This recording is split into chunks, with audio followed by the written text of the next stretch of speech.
Uh-oh, busted. Ladies and gentlemen, native alert, yep. native. I've seen it. I've seen it all. There was no real choice for you in career, was there? Of course, we're in communication with the police department. You should have kept that a secret. You should have. A lot of people remember Baywatch, Nick.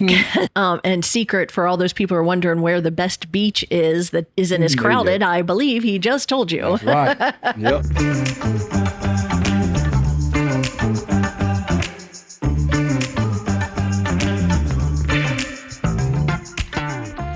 Welcome to Coasting, where we help you find your people, place, and pace.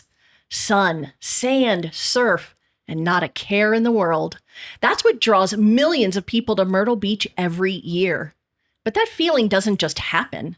Today on Coasting, we're taking a closer look at the people who make that experience possible. From watching the water to responding in seconds when it matters most, lifeguards play a bigger role than most of us ever realize.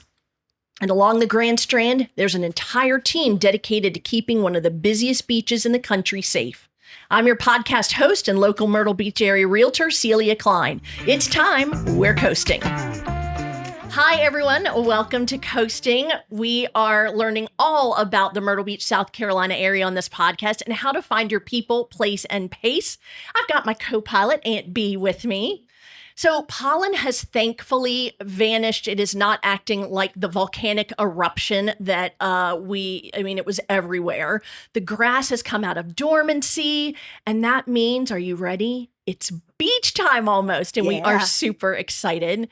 So to give you an idea of just how many people come to the area in the summer months. So here's the statistics. For just the city of Myrtle Beach proper, the full-time residents is around 45,000. Guess what? We jumped to 8 to 10 times that over the summer, and we can be looking at anywhere from 350 to 400,000 people in our area. Now, we definitely know there are people who live here who grumble about, traffic, longer restaurant wait times, but you know what? You're not going to hear that from Aunt B and I, okay? No. We are thrilled that people are here and visiting us. So you know what, Aunt B and I, we get it. I mean, we have loved the beach since we were younger too. So Aunt B, I know you've got some early beach memories. Oh yeah, I do. Growing up in New Jersey, you didn't go to the beach. You went down the shore. Okay. So, and I never went down the shore until I was around 8 years old. Okay. My sister met my brother-in-law, and his grandmother owned a place in Wildwood Crest, New Jersey. Cute little place. They lived there full time. She had a bunch of efficiency apartments. My brother-in-law had 5 siblings. I fit right in, and we would all go down for a week the end of June. So great memories. The beach was beautiful. The boardwalk was a lot of fun. I remember one time when I couldn't use the lifeguard. Really? So I had gone out into the water with one of my brother-in-law's younger siblings, and we walked out, we'd jump in the waves, we're having a great time. And then we come to walk back, and there had been like an undertow. Oh. So there was a gully in front of us that was over our heads. And I didn't swim, and she didn't swim. So luckily, we looked around, and there was this big, tall man. He must have been 7 feet tall. He was probably 5'10", but it works at for that us. age, it works for us. We're going with 7. And he scooped us up, and we hung onto his neck. Aww. And he walked right across, and he brought us to the shore, and we were safe. So it was a happy ending. And actually, his name was Moses. Yeah. I don't mean that by age. I mean by the big Moses, I getcha. Then there's a St. Christopher. Isn't that his whole story of, going over the water with, you don't know that one? All right. I'll give you the scoop Okay. later. I got homework. Yeah. Anyway, then there were some not so great stories. Aunt B. Walking on the boardwalk with my brother-in-law's sister, and she was smoking a cigarette. And who comes walking down the other way but her father? Busted. And he made her smoke a cigar. Oh my gosh, that's brutal. She learned her lesson. I real was just quick. going to say, and what was your punishment? Nothing. Nothing. I'm Aunt B. That started early in life. I'm Aunt B. Come on now. Come on. But I got one more. Okay, bring it. I love it. All I right. love it. So now I'm older and going down with my friends, and we used to take the train down to Belmar. And that was where all the young teens went. And at the time, we had blue jeans. Everybody had blue jeans. But you couldn't buy them like you buy them now in All different 50 kinds different and- shades yeah. of blue, faded, less faded, more faded. I wanted to get my blue jeans faded. Mm-hmm. And no matter how many times I washed them, they didn't fade. Somebody told me, go dip them in the ocean. The salt water will fade the denim. We'll do it, right? So I go to the beach with my friend and throw them in. They come back. Throw them in. They come back. Throw them in. Uh-oh. Uh-oh. Some little girl in China was wearing my blue jeans because they never came back. So what you're telling me is our previous guest, Shark Tooth Charles, he should be out there looking for your jeans. Okay. Exactly. But what about you? Well, I have been so fortunate, just like you. I've never lived more than 4 hours from the beach. So I grew up about 90 minutes from Ocean City, Maryland. And our family, we used to go there all the time. When I was younger, my sister basically, she was almost like she had to babysit. Well, she had a VW cabriolet. Oh. So we top down, totally sizzled, sun fried before we even get to the beach, right? She was a big fan of Band de Soleil. Do you remember that? Yes. Oh my gosh, and some sun in. Yes. Okay, all right, just making sure. All right. So in Ocean City, there was, and I bring these as my visual aid because that was a big thing in Ocean City, Maryland, is the telescope photos, and the guy with the backpack, we would just constantly bug the crap out of you. So the only time I actually did it was for my high school graduation senior week. So yes, these are incredibly old, but it's you can still see a photo in there, which is cool. But every place has their traditions. Like for us, it was we had Boardwalk Elvis. He would just walk up and down with his guitar and do Elvis music. And then we also had these gorgeous sand sculptures that were done with different scenes from the Bible. And they would be in different, they were huge. So you should Google it. It's gorgeous. And they still do it to this day. And they put lights on them at night. But the one, definitely, things like Fisher's caramel popcorn. That's the only place I'll eat is when I go visit. It's just so good. But it's also where we had Trimper's Ride, so the amusement, like we had the Himalaya and the Matterhorn. Mm-hmm. And I truly think that's where I learned 80s heavy metal music because that's all they played when you were doing the rides. And all I can remember, yes, exactly, is the guy going, "Do you want to go faster? Yeah. I can't hear you." And we're all like, my sisters and I like, so definitely remember that. After grad school, I actually had, I lived in Florida for 2 years, and my favorite beach was New Smyrna Beach, which is just south of Daytona Beach. And to this day, if I ever go visit, the best oceanfront restaurant. You're just chilling, and they have the best cheeseburger. It's called The Breakers. It's on Flagler Avenue, so anybody goes to New Smyrna Beach, check that out. But now here we are, the Carolina coast, right? And guess what? We definitely have some awesome oceanfront hangouts here. We do. And so, Aunt B, I am going to leave it to you. What do you think for your list, the top 3 oceanfront hangout bar restaurants? Okay, so I've got 3 good ones. Oh, I know. All in Myrtle Beach proper. All right. Okay, and I'll start from the northernmost one first. On 74th Avenue, there's a Salt and Lime. Oh, good choice. Good one. Yeah, it's pretty. It's not. They serve breakfast, lunch, and dinner. They're in the front of the North Shore Ocean Resort. Mm-hmm. And if you haven't checked it out, you've got to check it out. And they've got plenty of parking, so we should say that's specific to that restaurant. Right, because it could be tricky getting parking that close to the beach sometimes. And it's contemporary inside. It's real. I really like that one. Yes. It's got a little sass to it. I was even there with you one time. You were.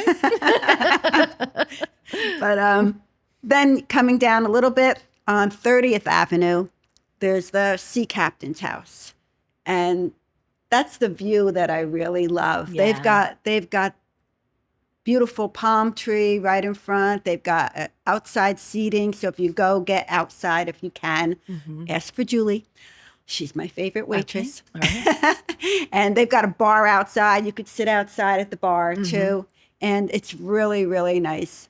I like that one because, to your point, you can enjoy it year round. They have that big, we'll call it dining room with all the windows looking out to the ocean. Mm-hmm. So it could be, dead of winter and it would still be lovely. Mm-hmm. And of course, they have some pretty good she crab soup there, don't you think? They do. Yeah. They do. Yeah. And good hush puppies too. I don't know what you're talking about. And then you've got to check out near the Sky Wheel, just a little bit north of 12th Avenue, is Riptides. So they've got valet parking, so you don't have to worry about hunting for a parking spot. Big check on that. That's good. Mm-hmm. Go all the way up to the 3rd floor Mm-hmm. and go out to they call it an outside patio, and get a cocktail. And now you're elevated and you're looking down on Love the it. beach. Love it. So that's a whole nother experience. And you can people watch and It's great. I mean, they have, because that's tied to the boardwalk, so you can do some nice walking. What I love is if you're there at night, they have these different color lights in the palm trees, and it changes color. It's very, very picturesque. So, and it's actually a really full menu. So I Yep. mean, it's not just bar. It's really no, they have a lot of food, yeah, a lot of good food. good there. choices. Yeah. Oh, So those are those are good my ones. three. You got any more? Well, you know what? When honestly, Riptides to me is one of those where when you have people visiting and they just want to go and just soak in that sun, get some vitamin D, I always take them at Riptides. I just think it's great. I think it's good. These are good choices. Well done. Well done. So, we just say we're grateful for people to be choosing to spend their hard-earned money to really support our area's local economy. And, we really just hope you have such a great time that, in fact, you go, instead of vacationing here, maybe I wonder what it would be like to live here, right? And hey, that's exactly why we are doing this coasting podcast. So you can find out all about this area and you can go, yep, it's the place for me.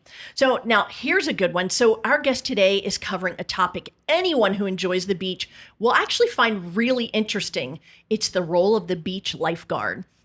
Nick Jackson, part owner of Myrtle Beach Surf Rescue, will be joining me in the coasting convertible right after this break. Discover what some in our area's most talented high school artists have been creating. It's the 26th annual Horry Georgetown County Juried High School Show.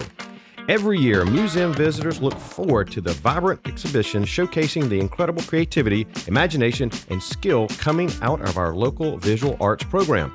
This year's exhibit will be available from April 19th to May 17th, right here at Myrtle Beach Art Museum.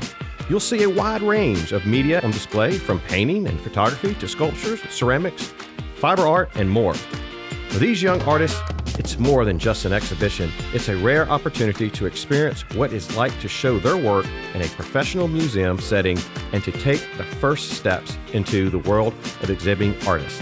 For more information, including museum hours, visit myrtlebeachartmuseum.org. Welcome back to Coasting. During the height of the summer season, there are dozens of lifeguards watching over an estimated, are you ready, 70 blocks of Myrtle Beach, helping create that safe, carefree experience we all love. But there's something that really surprised me, actually. The companies providing those lifeguards, they actually pay the city to be here. Today, we are joined by Nick Jackson, part owner of Myrtle Beach Surf Rescue, to talk about what it really takes to keep the beach safe. Nick, welcome to Coasting. Hey there, Miss Celia. Thank you for having me. Oh, you don't have to say miss. It's all right. All right. I know you were. It's a I know you were Southern born thing. here. I know. Yep, that's right. I know. All right. So with all my guests, I always like to ask beforehand a little bit of were you born here? Have you always lived here? If not, where from? Give us a little bit of that background. Sure. I'll kind of give you a quick overview. So I was born here. Ladies and gentlemen, native alert. Yep. Native. I've seen it. I've seen it all from day one. So my dad moved here in the mid 70s from Morehead City, North Carolina. Came down to be a lifeguard for The company was at that point called John's Beach Service, right? So late 70s, he moves down right out of college, went to Chapel Hill, becomes a lifeguard. Worked as a lifeguard for a couple years, decided he wanted to stick around Myrtle Beach, decided to join the city as a police officer, became the city's first waterfront director, Wow. right? So went from lifeguard to working for the city as the waterfront director and really kind of implementing a lot of the standards, swim tests, and whatnot at that period of time. Did that for 4 or 5 years. At that point, the owner of John's Beach Service at that point in time was getting up in age and looking at retirement. And him and my dad during my dad's tenure as an ocean lifeguard just had a really good relationship. And Joe Bueller was the fella's name. He basically had a conversation with my dad and said, hey, if you're interested, I'd be up for financing this thing and selling it to you. And he did. That was in 1984. I was born in 1986. And so basically grew up with the company, helping with the lifeguards, helping with the beach attendants who ran the rentals. And 40 years later, here I am.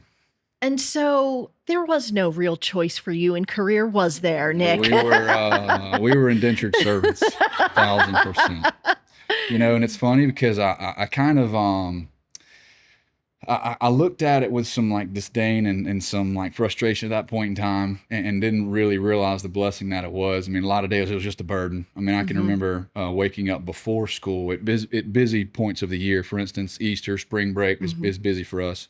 We were still in school at that time. So waking up, going to help with things before school, going to school, getting out of school and going to help with the breakdown. And it's like, man, all my buddies were on the river or the beach and doing this and that. I'm like, man, this sucks.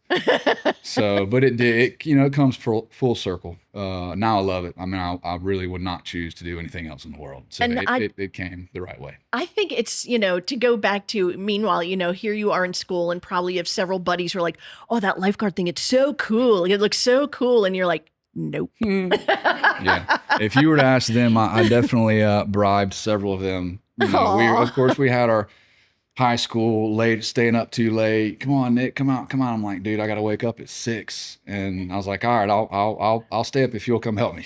Right, deal. I love it. I love it. You were negotiating since you were young. Yeah, but it was fun. It still is fun. And so, I think everybody has their different image or thought of, what a lifeguard is or isn't. And so, if we're just seeing them sitting in the chair, tell me a little bit about the typical day for a lifeguard. Okay. So we are on shift from 9 a.m. to 6 p.m. Right. So that basically is all of our lifeguards go flag in the holster on duty at 9. And then we are watching the water until 6 p.m. when we pull the flag out of the holster and we're off duty at 6. And obviously a typical day through those hours consists of, handling any sort of issues, emergencies, things that would arise either on the beach or in the water. 3 days a week before that, we do our training. So we train Monday, Wednesday, Friday from 7:30 to 8:30, right? And that might just be, a reiteration of skills or just, cardio, something to kind of sharpen our skills. But the basic work day is 9 to 6, and that really just equates to most of your day just sitting in the tower and standing watch. And so that's the part I want to get into is the standing watch, because for all of us, we just think, oh, they're just, blob of jello, but they are observing everything. And so I want to learn more about what they are trained to be looking for.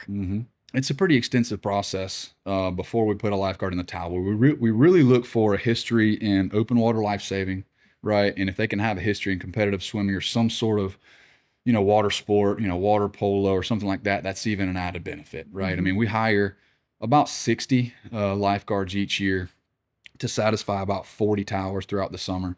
We get a lot of returners. So of course, half of our staff are those that come back as long as they can until they have to seek a career-oriented job. But to find an individual that, can not only pass our timed swim, which is 500 meters in 10 minutes or less, they pass a timed swim, they pass a timed run, they go through about 70 hours of training.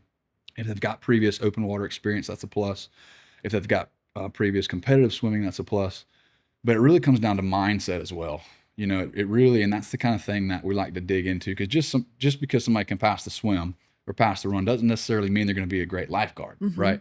So there's a physical side of it, but there's a mental side of it as well, as far as being able to be vigilant and be responsible and be mature and kind of have those characteristics that we look for to really be an elite lifeguard. Because like you said, I mean, a lot of people look at the lifeguard and they kind of say, wow, that dude's just sat there all day doing nothing, right? I mean, everything is good until it's not. And you might sit there for 3 weeks, you know, and just be twiddling your thumbs, you know, scanning back and forth, and all of a sudden you better be ready to react. And so that's kind of the hard part, is making sure that everybody that we bring aboard, we feel, at the end of the day, I've got to feel confident in that individual sitting on that tower, because if something were to happen, I need to, you know, I don't want to feel bad about, hey, this person's probably not somebody I should have had out there. Yeah. Right. Now, so from the standpoint of, you know, the threshold, let me start this way. Okay. So you might have training in the mornings, or on the days that you don't, they would just go to their assigned station directly, or do you always meet as a group beforehand? So we have check-in at our facility. It starts at 7, and really as long as they grab their radio and their buoy and personal items before, they kind of can just do that at their discretion, and have to be on the tower, flag up, seated by 9 a.m., not a minute later. All right. So I learned that the buoy is the thing. If you've ever seen a lifeguard go into the water and they have something, it's kind of like, I always see it like as a cross, then that is the buoy, right? So we use what we call a torpedo buoy or a hard buoy. You know, you go to water parks and pools and stuff, you'll see the soft buoys that kind of wrap around. We use the more rigid hard buoys because they're more inflatable and they just serve a better purpose for, you know, open water and ocean conditions. But, you know, it's a buoy about 48 inches long. It's really, I mean, it's hard plastic, and it's got handles on 3 sides, right? Gotcha. Okay. And it's attached to the lifeguard by a harness and about an 8-foot long rope. So the rope is wrapped around, and of course you're holding on to your buoy, and we go through what we call water entries, right? To practice that deployment of the buoy to where we enter the water, we throw the buoy. The strap is around your chest. You're making your way. The buoy is obviously trailing behind you. Right. You approach your victim. You reach back, grab the buoy, and just kind of slide it to them.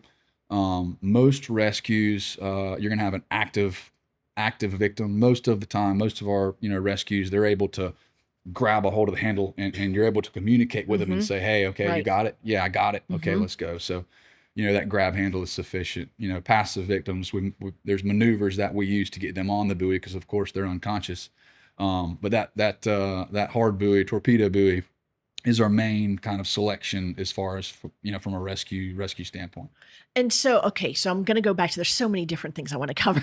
This is so interesting. This is great. All right. So you start in the morning, and is there some type of, you know, either weather report given, or just something that, again, might heighten that level of observation, especially if you're expecting, you know, rip currents, things like that, that would be communicated at the start of the shift? Yes, ma'am. Yep. Okay.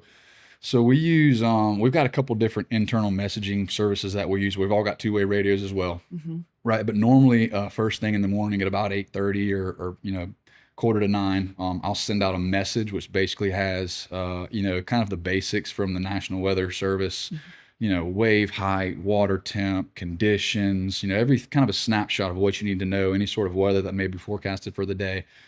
And then we'll follow that up with a flag selection of choice. And when I say flag selection, just to kind of put it simply, so the flag system that we operate, we're either going to fly yellow, red, or double red. Okay. Right. So yellow means basically a calm day. You know, I'm not going to say that there's no worries. You're in the ocean. There's always a sense of worry, but relatively low level for rip currents. There's really not a whole lot to have a heightened level of concern if we're doing a yellow flag, right? No swimming restrictions other than the city one, which is 50 yards or chest deep. Right. So that's in effect all the time. And what is it again? 50 yards or chest deep, whichever one's closer. Okay.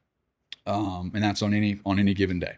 If the conditions will warrant something a little bit, you know, more heightened, then we'll do a single red, right? And that might be, you know, hey, keep everybody at waist. That might be, you know, we have some, you know, offshore wave activity. We have, you know, high risk for rip currents. Whatever would cause us to kind of exercise a heightened level of caution, we might go single red. You can still swim, but it might be knee deep, waist deep, or some modification of you know, the swimming requirement. All right. And then the last one is double red. So double red means absolutely no swimming, right? You know, tropical storm coming through, the ocean is just too treacherous. You know, high rip for rip currents with, wave activity, wind, lightning, anything like that. We'll say double red, which means completely out of the water. I mean, literally ankle deep only, absolutely no wading. And so if people do it anyway, how's that? Because it's going to happen. Well, I mean, we ask for voluntary compliance, right? We're not enforcement officers. Like we can't write tickets. We can't take you to jail. Of course, we're in communication with the police department. You should have kept that a secret. You should have. I'm pretty formidable getting out of my truck and like pointing my finger. But at the end of the day, we can't write tickets. And it doesn't happen often. But we have had people that are stubborn enough where they don't want to get out of the water. The cops come and they get taken to jail. I'm like, dude, you dummy! Like you literally just wrecked your vacation because you were too stubborn to get out of the water. And I'm trying to look out for you, buddy. But pride, people, oh man, I'm a champion swimmer, 40 years ago before I smoked 2 packs of cigarettes a day, just like, come on, man. So, but yeah, we ask for voluntary compliance. And if we don't get it, if the lifeguard can't get them out of the water, they'll call a supervisor. If the supervisor can't get them out of the water, they'll call a manager. If a manager can't get them out of the water, then I come down. And most of the time, I can get them out of the water. You don't want Nick Jackson to come get you. Yeah, well, it's funny because people are stubborn, and the first thing I'll do is you got a busy day with sometimes 1,000 people swimming, and I will literally boat everybody out of the water except for that one person. So they're there out in the water with literally 1,000 people looking at them, feeling like a dummy. Pressure. I'm like, why can't we swim? This fella out here won't come in. Like y'all can't go in until he comes out. I love it. I love it. Finally, they'll come in storming in like, what's the deal, man? I'm like, dude, come on. You're out too far. Get it. Yeah. Right. Exactly. So anyway, but yes, we hopefully voluntary compliance happens. And that does happen the vast majority of the time. And so with the training then, tell me about, how do you, simulate some of these scenarios so that they are ready for when it is the real thing. Sure. And they know when to cross the threshold from observance to, I have to actually go and do something. So again, the training is extensive, right? It's about 70 hours. And I'll just take you kind of through the process of what, a rookie, when they come in on day one, what it looks like, right? So we have training academies that about every 10 days or so, they go 7 days. So we'll have academy and maybe a 3-4 day gap, then another one. And we'll do those through June until everybody is trained. There's 3 elements. There's a lifeguarding element. There's a basic life support element, which encompasses like CPR, obstructed airway. And then there's an advanced first aid element, which covers, wounds, cuts, scrapes, abrasions, blood loss, stuff like that. Great. So they'll go through all 3, and they'll go through, classroom. They'll go through, in water skills. I mean, we'll practice for 70 hours. Again, most of the time they've got open water experience. Hopefully, they're very comfortable in the water when they come to me, regardless of whether they've had open water experience swimming or what have you. But by the end of that course, they're feeling pretty good about themselves. I've seen them. I've seen how they operate in the water, and you can tell how confident and comfortable somebody is in the water just by watching how they operate through the skills. So, once they make it through the training, we say, hey, yeah, they look pretty good. We stick them through what's called shadow time. So for usually about 3 days, they'll shadow a veteran lifeguard, right? So they're a lifeguard. They're able to respond, but they're not by themselves. So they go through shadow time for at least 3 days to where they're asking questions. They're watching how the veteran lifeguard interacts. They're learning the tower setup. Again, they're just getting their level of comfort and confidence up. Again, we're talking to the veteran lifeguard. Hey, how are they doing? How do how confident in them are you? A lot of questions, because again, we want to make sure they check all the boxes and we feel good about putting them on the beach. Once they satisfy shadow time, they'll get their first tower assignment. And 1,000% of the time, it's going to be a rookie tower, right? So you go to certain avenues on the beach, like around Bums and 72nd Avenue, that are just there's a high population density of people. Those are not rookie towers. Like we've got veteran guards that are out there. We've got areas, around like 55th Avenue, Forest Dunes, Ocean Forest Plaza. Those areas that are just a little bit more scarce, that are rookie towers where you're not watching people, you're watching seagulls, basically. I mean, there's just not a whole lot going on. And secret for all those people who are wondering where the best beach is that isn't as crowded, I believe he just told you. That's right. Yep. So they start off at a rookie tower and kind of bounce around at low level of responsibility towers until they kind of get to a point where like, hey, not too big, not too small. I like this spot here. We feel confident about you being here. You feel confident about being here. And that's more than likely where they'll stay. All right. There's constant assessments going on from supervisors, from managers, myself, to make sure, again, that whoever's out there, like I need to have faith in you. Like I need to be confident in your abilities, not only in your swimming and running and, physical abilities, but in your ability to stay focused and react when we need you to react to. And that goes through the entire summer. So I was going to say, so here, peak of the summer, how many total lifeguards would you have? One total and then one actually working in a shift? So our max staff is about 60-ish. Okay. I mean, it might be 57, might be 63, 64. Wow. It kind of depends on when they're coming, the part-timers, full-timers, but it's Okay. around 60. And then in one shift? At the peak of summer from June 1st till the middle of August, we'll have about 40 people on the beach on any given day.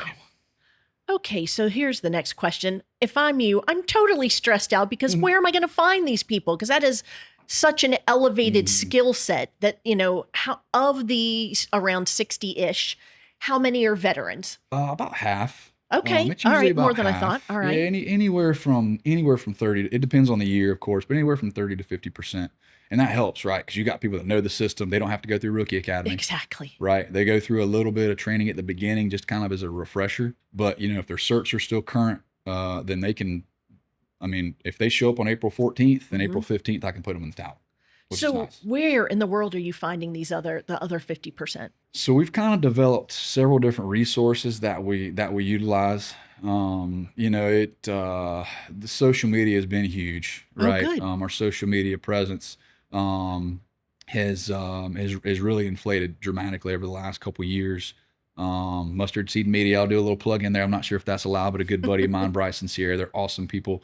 They've really helped us kind of develop a process and a systematic way of putting stuff out, through this kind of rebranding phase that we've gone through. And so what's the name of your Instagram? So if people want to follow. Myrtle Beach Surf Rescue. We've kind of got it now to where Myrtle Beach Surf Rescue is the division we've got towards the lifeguards. Okay. And then we still operate under John's Beach Service as well, but they house the attendant side of things. Got it. So it's two divisions under one company, but the social media has been great. Obviously, in my opinion, if not relevant on social media, then that's a hindrance. We use a lot of international visas, J1s, H2Bs. We really wouldn't be able to supply, in totality, we wouldn't be able to supply it with domestics, with Americans. I don't think it'd be very hard. And so where primarily are the J1s coming from? We get a lot from Poland. We got a handful coming from Argentina. We got a handful coming from Bulgaria and Serbia. Handful from Romania, and the dynamic is about half internationals and half Americans. And so that's a whole nother element of your company is housing them. Sure. Yeah, housing them's a pretty big undertaking, but we've managed to secure some properties and kind of come up with a system that way we can have a place for them to lay their head when they get here. So it, and all this didn't happen overnight. Every year we kind of make adjustments and say, hey, this is not working out great. Let's change this. Or, hey, this is working out great. Let's fine tune this. And, I feel like we finally are at a point where we've kind of developed this system that the machine it works well. And if you can get the right people here, which we're, the last couple of years we've been really able to be, have the blessing of doing that, then it just, it works out the way it's supposed to. Good. So there are some, misperceptions depending on what generation you're from. A lot of people remember Baywatch, Nick. Myself included. So we want to know, did that show, do you feel like help, hurt, what, and what is the branding of a lifeguard today? Is it a positive or do you have to work on it? I think the perception of lifeguard has changed probably over the last 20 years-ish. Baywatch did a lot of good. It got people interested in the profession, right? Everybody knows what Baywatch is. They probably watched it for reasons other than to watch how a lifeguard enters. It was just for the rescue. Okay.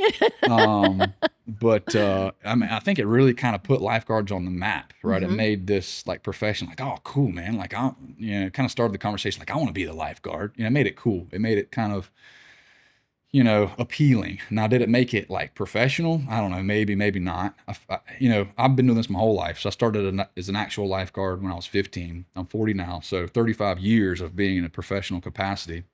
And I feel like at the beginning, there was this kind of tendency to kind of mock the lifeguard to a degree. And, without going too deep into the history, over, 6 years ago, Myrtle Beach was, we handled the rentals of the chairs and the umbrellas in addition to watching the water. Okay. Right. So that had to change, obviously, and it did change. We don't do that anymore. Mm-hmm. But, you know, I feel like just in general, across the map, even lifeguards in other areas of the country, it was kind of like, you know, who are these doofuses up here, you know, rubbing on suntan lotion and worshiping the sun and just checking out the girls. They probably can't swim 10 feet, you know, and I'm exaggerating a little bit, but I feel like, you know, over a period of time, it's gotten to a point to where there's a level of professionalism that, you know, the bar is raised a little bit every year. Right. And to clarify, you know, when you say that, it was the person who, you know, was the lifeguard and observing was also the one helping with the rental of chairs and umbrellas and setting them up and doing dual role. Well, they and weren't now even helping. It was just them. Yeah. So it was literally, that was it. One person did both roles. That's, yeah. So it has since 6 years ago, it separated. So yeah, I can understand where that would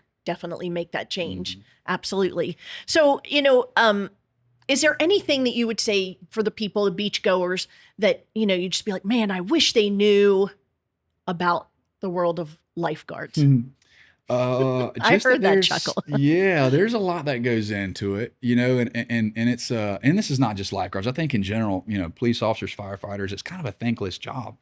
You know, I mean, I don't know how many times somebody's life has literally been saving, right? And, you know, a thank you is not even given. You know what I mean? And it could be just due to embarrassment of like, hey, man, like I just need to get out of here and get out of this, you know, shameful situation. Sure. And again, it's not like an expectation or that it's something that's like demanded, but, you know, the way that we train and operate, obviously, you know, we're not out there for the accolades. We do it for reasons other than that. But like, there's a lot that goes into it. And a lot of times it's an 18 to 22-year-old kid that's out there on the tower. Right. And, you know, like I mentioned, he's gone through a tremendous amount of training, and we've made dang sure that he has the mental capacity to be able to do it. But just, you know, at certain times there's just not a level of appreciation in certain capacities. But, and I would give us, if you can, without, you know, again, realizing you have to be careful, but share something that, you know, where it has gotten intense, you know, where they have, you know, maybe you personally, when you know, you were in the tower, or, you know, just anything that you want to share, either that's happened recently that it was intense. Oh yeah. Well, like I said, you know, Myrtle Beach, fortunately, is not an area where we're having daily rescues. You got certain areas on the West Coast or Australia or Costa Rica or places where like you're going in the water on a daily basis due to wave action, rip current, sharks, like who knows. We've got a fairly placid shoreline. The waves never get bigger than 2 to 3 feet on most days, but rip currents are an issue. And in my opinion, they can be a lot more dangerous than a 20-foot wave. I mean, somebody looks out and they see a 20-foot wave, they're like, all right, I'm not swimming today, right? But a rip current, you know, literally pulling you away from shore, it's really hard to see for the untrained eye. They're like, all right, hey, it's as flat as this floor, I'm gonna go out and swim today. And before they know it, they get sucked out. So, you know, there might be a month where we have a couple rescues, and then there might be a day where we have 15 rescues. So, you know, there's certain days that can be dramatic, and it's like, all right, I mean, we always operate out of vigilance and awareness, but there's certain days where it's like, we really got to crank it up past 10 and say, all right, guys, like, okay, we're not sitting in our towers today. We are down by the water, walking and looking and being able to be that much closer to what might go on. There's been days where literally the sun's been shining, it's been 100 degrees, picture perfect day, and we've been at red flag because we've had 20 rescues, which might be one less than the fatal one. The cool thing is you kind of get a little bit of everything. You know, you never know what a day is going to bring. That's one of the reasons why I love it so much, is like every day is different. You never know what you're going to deal with, you know, whether it be a rescue or something happening on the beach or a plane, you know, crashing in the ocean. That happened a couple years ago. It's just the awesomeness of the job. Like you never know what you're going to get. And the lifeguards communicate using radios. And with your management and you as well, as usually through radio. Yes, ma'am. Okay. How far apart are the towers for your area? It depends. So in the area, areas, you're 14th Avenue to 14th basically up to Grand Dunes. Okay. So in the areas that there's a higher population density, like from the pier up to about 32nd, they're about 150 yards apart. Okay. Right. So the south end, our south end is pretty dense. Then you got the area, the Gold Mile, you know, is what locals call it, from 32nd up to about 52nd, right? It's residential. There's really not a necessity to have that same amount of lifeguards in that same stretch because there's just not as many people in the water. There's not as many people on the beach. They're all locals. So we've got a handful of mobile lifeguards in that area. And then really the farther you go north, the tower distance gets, other than, certain areas like 72nd, 52nd, they spread apart a little bit more just because, again, the people that are visiting that area of the beach are not as, it's not as populated. Right. All right. So we're going to take a quick break. When we come back, we're going to talk about the business of lifeguarding, and it is quite a business. We'll be right back. The Myrtle Beach area is alive with flowers, and with so many events coming up in May, graduations, Mother's Day, weddings, here's a perfect idea for those unique gifts you'll need. The Myrtle Beach Art Museum hosts the second annual Petals and Pottery event, Friday, May 8th and Saturday, May 9th from 10 a.m. to 4 p.m. each day. All right, Nick, we are back, and I said we were going to talk about the business side of this. And this is the part, honestly, that really surprised me. So you've got to explain the structure to us in that you are basically, as a company, paying a franchise fee to the city of Myrtle Beach to do this business. Does anyone else go, excuse me, what? We're providing life-saving service and we pay for that? So please, Nick, help us out. Sure. Yeah, so it's definitely unique, right? You get most other water safety services everywhere else, right? They're ran by the municipality, but we're private. And it's really just an arrangement that originated from day one that's certainly evolved. I mean, again, I think the whole thing established out of a need for concessions on the beach. And then the concessions on the beach turned into, okay, hey, now we got people down here renting these chairs and umbrellas, so let's do lifeguards too. And they just kind of found harmony in that to start with. And then it ran that way for forever, and even in the midst of when lifeguards were dual operators, right? I mean, the surface, it looks bad. Like the cosmetics of it are terrible. But, we really did, at that point in time, train to where, hey, our focus is always on the water, right? We're always on the water. Hey, if you want a seat, go take a seat and I'll get with you on my break. Like, my attention is never diverted from the water any less than it is telling somebody, hey, go to Sea Captain's to get a she crab soup, right? There's distractions all over the place. And this was the way that I had the conversation when I was, the advocate for back in that day. But even you can say that until you're blue in the face, right? Like, at the end of the day, like, the lifeguard should not be doing anything else other than watching the water. Like, that had to change, right?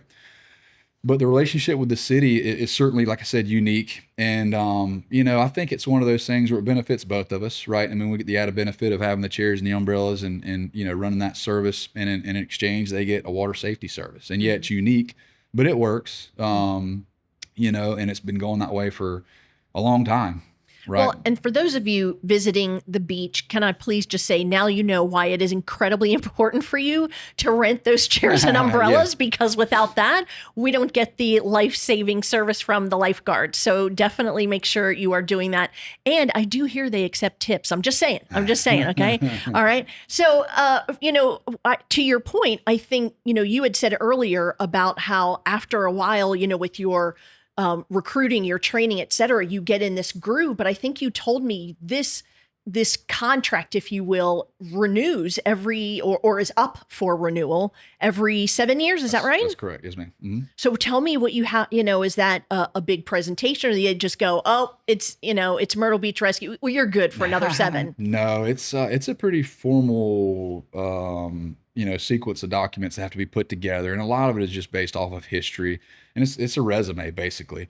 But it's not a monetary bid. It's not like somebody can come in and say, hey, I got $10 million, like, I want it. It's a performance bid based off of our history around here. And, it's just, whichever operator can come in and put forth the bid, and the city says, hey, yeah, okay, we feel, best about this. But, again, we've been doing it for a long time. And, one thing that we take pride in is every year we assess, hey, what can we do better? How can we raise the bar? There's been a lot of things that we've done that have not been, there's been no, provocation from the city to do. We just wanted, because we take pride in what we do and how we operate. We did this under our own volition, just, hey, let's do it. And, I think the city sees that and, say, hey, man, like, these guys are doing it the right way. They take pride in it. They're constantly becoming more professional. This arrangement works. Let's just keep rolling with this. The more I hear about you telling us what everything that's involved in this, the more I realize just how important this role of lifeguard is to just so much for our city, for our visitors, for those who, are local and visit, and enjoy the beach regularly, to the point where, I mean, do you consider lifeguards, would you put them on the level of like first responder? I would. I think we spoke about this, but there was actually a resolution, I think it was last year, that was introduced in the House. I think it was Resolution 41, if I'm recalling it correct. But somebody brought it up to actually, try to make lifeguards first responders, for certain benefits. But as far as just, at face value, I think you can draw a lot of comparisons to, a lifeguard and a cop or a firefighter, right? And this is not to discount anything that cops and firefighters do by any means, right? But obviously you've got lifeguards at the forefront to where they're their own little, they're their own little deal, right? They have to self-deploy and understand when something happens, right? I mean, there's a huge sense of responsibility in that I don't think you get as often in other professions, right? To be able to recognize when somebody's having an issue, to be able to rely on your own physical and mental abilities and strengths and self-deploy yourself and understand, like, hey,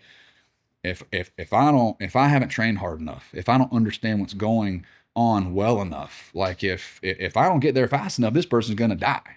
I mean, there's situations where, not on a daily basis, but often where that's the scenario. And so, I think when you kind of highlight that, in that, the drama in that, I mean, it's unique, it's unique. You're asking a lot out of one person. Nobody, most of the time, nobody's sitting there saying, hey, you got this going on, respond to here and go. Right. You're not getting a call, if you're the primary rescuer, nobody's telling you, hey, this, you need to go ahead and get your mind right before you go, because this is what's going to happen when you get on scene. You got to decide. And there's a lot that goes on into that.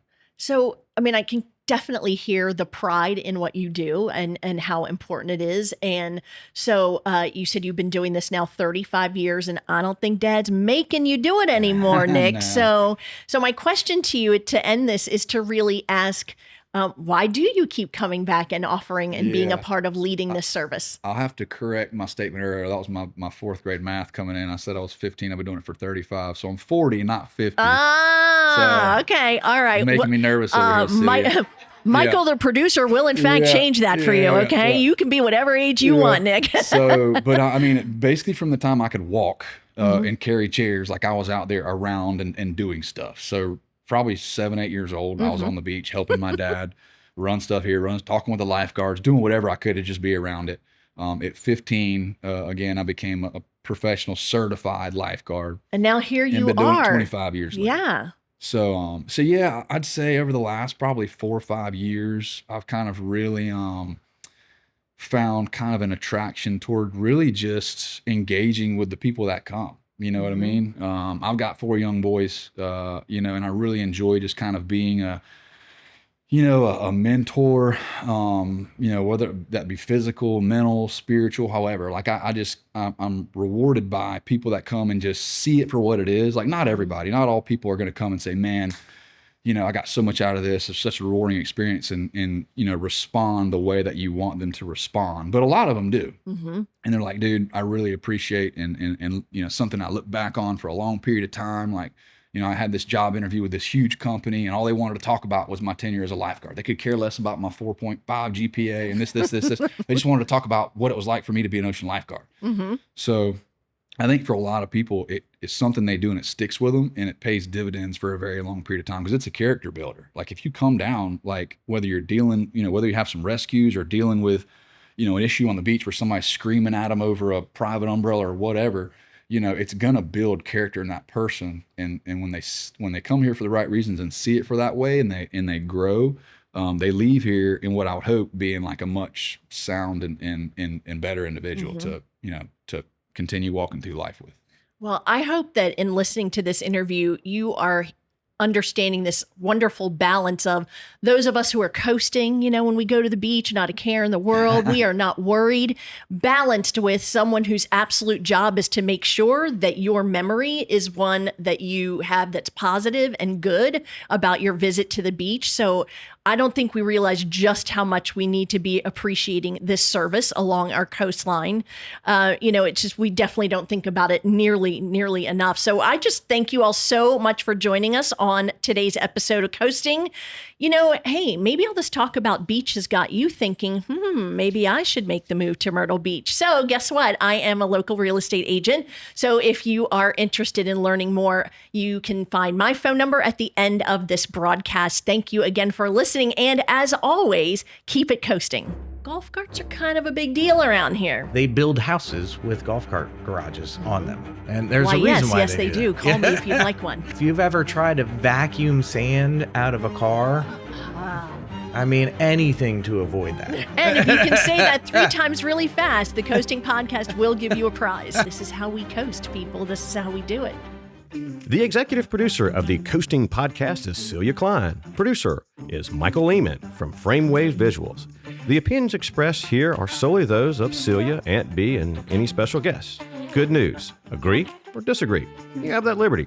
Special thanks to Nick Jackson and all the J1 exchange students, the Hoff, and the cooks at Sea Captain House. They really know how to slice some avocado. Our continued and deepest appreciation to all members of the armed forces and their families. May God bless you. And the Coasting Clap to Maggie and Tony. Happy anniversary. A big thanks to podcast listeners Scott and Cheryl Carmichael. Thank you for your support. Celia is a licensed realtor in both South and North Carolina. For assistance in either buying or selling real estate, please call 843-321-9646. The Coasting Podcast can be found wherever you currently enjoy your other favorite podcasts. Please send all comments and questions to coastingpodcastsc@gmail.com. We thank you for listening.